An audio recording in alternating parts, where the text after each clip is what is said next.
Ngayon naman, sa pagtuturo ng Panginoong Hesus, ano yung dapat na maging unang prioridad natin sa ating buhay? Yung pagkain, yung inumin, sa physical at yung pananamit, o mga material na bagay ba? Yun ba yung dapat na priority natin sa buhay na ito?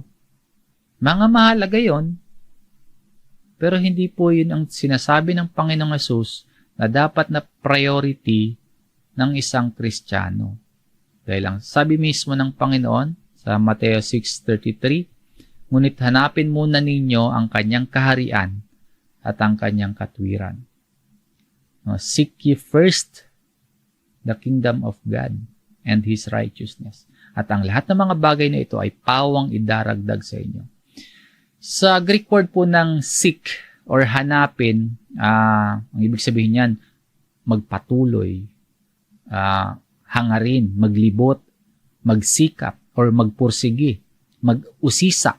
Yan yung ibig sabihin ng seek or hanapin. Kailanganin, maghahanap, magsasaliksik.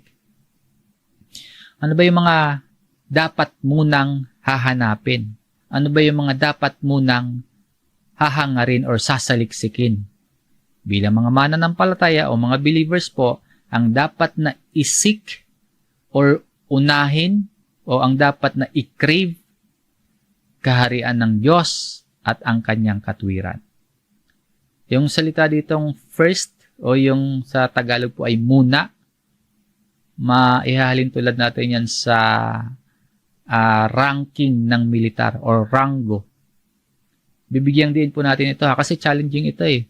Sabi dito first o muna. Ibig sabihin para sa isang Kristiyano, yung pinakauna, yung mataas na bagay na hinahanap o kinikrave dapat walang iba kundi ang kaharian at katwiran ng Diyos.